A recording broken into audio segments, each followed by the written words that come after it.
నమస్తే అందరికీ. నేను మీ Bindu. Welcome to Bibas life style. ఈరోజు మేము శ్రీకాకుళం వెళ్ళామండి. అక్కడ 3 టెంపుల్స్ విజిట్ చేసామండి. ఫస్ట్ సూర్యనారాయణ స్వామి టెంపుల్కి వెళ్ళామండి. ఈ టెంపుల్ మీకు అరసవల్లిలో ఉంటుంది. మీరు శ్రీకాకుళంకి వెళ్తే అరసవల్లి టెంపుల్ మాత్రం మస్ట్ విజిట్ చేయాలండి. నెక్స్ట్ ఇక్కడి నుంచి మేము శ్రీకూర్మం గ్రామంలో ఉన్న శ్రీ కూర్మనాథ స్వామి టెంపుల్కి వెళ్ళామండి. ఈ టెంపుల్లో శ్రీ మహావిష్ణువు కూర్మావతారంలో మనకి దర్శనం ఇస్తారండి.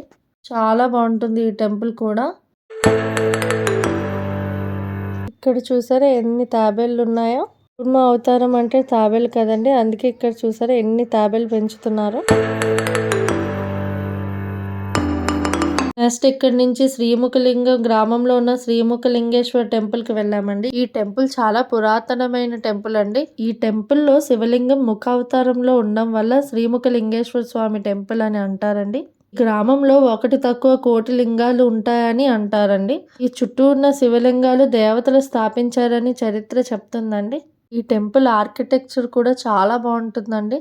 మీరు శ్రీకాకుళం వెళ్తే కంపల్సరీ విజిట్ చేయాల్సిన టెంపుల్ అండి. చాలా మంది శ్రీకాకుళం వచ్చినప్పుడు అరసవల్లి శ్రీకూర్మం టెంపుల్ 2 విజిట్ చేసి వెళ్ళిపోతారండి. ఈ టెంపుల్ దగ్గరలో ఉన్నదని చాలా మందికి తెలీదు, అందుకని ఈ వీడియో తీసానండి. మీరు శ్రీకాకుళం వెళ్ళినప్పుడు ఆ 2 టెంపుల్స్తో పాటు ఈ టెంపుల్ కూడా దర్శనం చేసుకోండి, చాలా బాగుంటుంది. ఈ ఆలయాన్ని దక్షిణ కాశీ ఆలయం అని కూడా అంటారు. టెంపుల్ ఆర్కిటెక్చర్ ఒకసారి చూసేయండి.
మీకు ఈ వీడియో నచ్చినట్లయితే లైక్ చేయండి, షేర్ చేయండి, సబ్స్క్రైబ్ చేయండి.